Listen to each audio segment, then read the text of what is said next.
The key thing I want to say is, what have I been doing since I went to CQC? The thing that needed settling in CQC was, why do we exist? What are we here to do?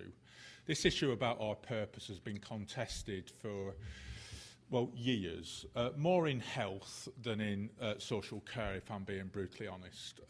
But this has been contested. I'd started doing voluntary work at school, working with single homeless as part of a project at school.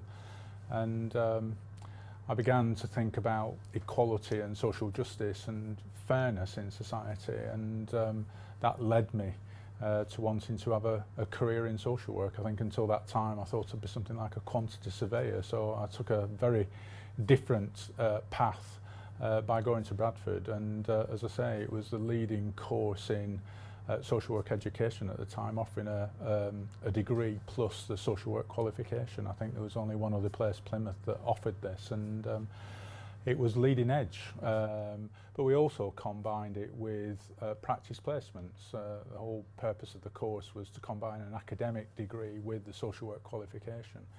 So I did social work placements in and around the services in and around Bradford, so it was an exposure to the realities of doing social work on South Bradford housing estates, and I have to say I regard those practice supervisors just as much my teachers as the lecturers that I worked with. So that combination, which was a theme in Bradford, of academic work and applying that in practice settings, in placements, was very much what I took away from it.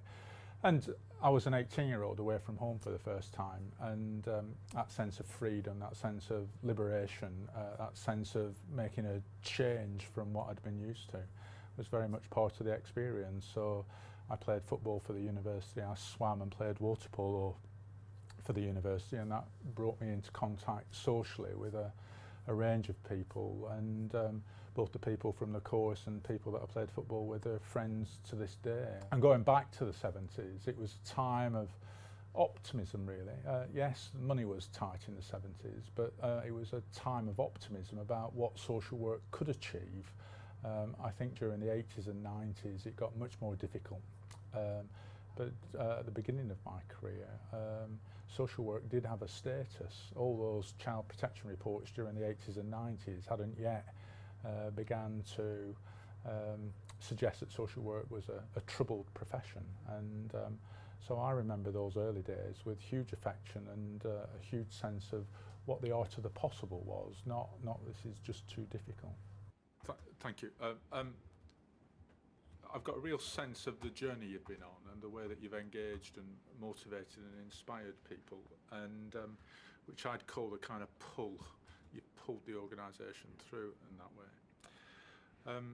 But you've also talked about accountability as well, and you've both talked about people that have exited the organisation because they've not got the values that you want to see. And yes, it's a demanding job. It's very much in the public eye. People are incredibly interested in the healthcare system.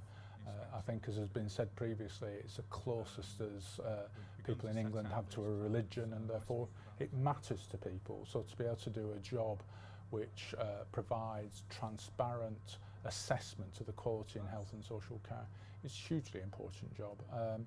So rather than see this as a job which is too burdensome and too worrying, I see it as an immense privilege to continue to make a contribution to improving the quality and safety of health and care in this country, which allows people to get access to the health and care that they have a right to expect and should expect.